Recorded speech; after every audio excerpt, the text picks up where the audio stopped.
కార్యకర్తలతో సహా శిరస వహిస్తారు. ఎందుకంటే మా అందరికి బాస్ ఒకడే కేసీఆర్. రైట్. ఇదే విషయంపై లాస్ట్ కంక్లూజన్గా రామచంద్ర గౌడ్ గారు, ప్రస్తుతం ఏదైతే మీరు ఫింగర్ రేస్ చేశారో ఆ సమాధాని తోడు ఈరోజు ఏదైతే జరిగిందో, గత ప్రభుత్వాలు ఏం చేశాయో, ఈరోజు బీజేపీ పార్టీ కూడా ఒక బలమైన పార్టీగా తెలంగాణ రాష్ట్రంలో రాబోతుంది. ఇలాంటి కుమ్ములాటల వల్ల బీజేపీ ఖచ్చితంగా ఈ అవకాశాన్ని ఉపయోగించి ఖచ్చితంగా ప్రజలలో వెళ్ళి వీరందరిని ఎండగట్టి రాష్ట్రంలో అధికారంలో రావడానికి ప్రయత్నం ఏది చేస్తున్నదో దీని మీద కాంగ్రెస్ పార్టీ అధికార ప్రతినిధిగా మీరేమంటారండి? ముఖ్యంగా బీఆర్ఎస్ బీజేపీ రెండు కలిసి ఈ గత ఎన్నికల్లో ఫస్ట్ 2023లో ప్రతిపక్ష పాత్ర బీఆర్ఎస్ పార్టీ టీఆర్ఎస్ పార్టీకి వచ్చింది. సుమారుగా 38 సీట్లు అనుకోండి. తర్వాత ఎంపీ ఎలక్షన్లు వస్తే 0. దేనికి? అది బీజేపీకి ఓట్లు డైవర్షన్ అయినాయి. బీజేపీ బీఆర్ఎస్ కలిస్తేనే కాంగ్రెస్ పార్టీని ఏం చేయలేకపోయారు ఒకటి. ఇంకోటి, బీఆర్ఎస్ పార్టీ అంతర్గత వ్యవహారం, వాళ్ళ దాంట్లో ఎవరు వచ్చినా ఆ పార్టీ పరిస్థితి కొద్దిగా ఇబ్బందికరంగా ఉంది. దాన్ని స్ట్రాంగ్ చేసి ప్రజలలో పోయి ప్రతిపక్ష పాత్ర వహించండి.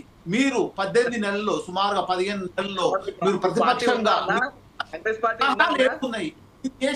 మీరు మాట్లాడినప్పుడు నేను మాట్లాడలేదు, మీరు మాట్లాడండి. కాంగ్రెస్ పార్టీ ఉందా? 23 ప్రతిపక్ష పాత్ర ఉంది, ఈ రోజు 0.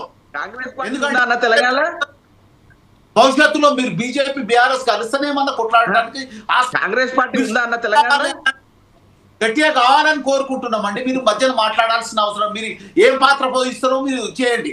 ఇంకోటి, మేము ప్రజలకు సంబంధించి మేమేం చేయాలో ఇంకా మాకు 3.5 సంవత్సరాల ఉంది. 3.5 సంవత్సరాల్లో మేము కష్టపడి ప్రజల మన్నన పొంది ప్రజలకు ఏం కావాలో అది చేస్తేనే భవిష్యత్తు ఉంటుంది. ఈ రోజు బీజేపీ పార్టీ అనుకోండి, బీఆర్ఎస్, అటు ఈటల రాజేందర్ గారు అనుకోండి, ఇటు బీఆర్ఎస్ పార్టీ అనుకోండి, కుమ్ముకాయ ఇద్దరు కలిసి పార్టీని, అంటే ఈ ప్రభుత్వాన్ని కూల్చేస్తామని ఎన్నో రకాలుగా మాట్లాడుతున్నారు. మీకు ప్రజలు 5 సంవత్సరాలు పరిపాలించే హక్కు ఇచ్చిన తర్వాత మీరు ఏ రకంగా మాట్లాడిన తర్వాత ప్రజలు మాకు 5 సంవత్సరాలు ఇచ్చారు. 5 సంవత్సరాల్లో మేము ప్రజలకు బీఆర్ఎస్ ఒక్కటి కదా గెలిపించేది, మీ ఇద్దరు 2 పార్టీలు కలిసి ఎలక్షన్ కి జరగలేదా? మీ ఇద్దరు ఒకటి కాదా? పార్టీని గెలిపించింది మీరు.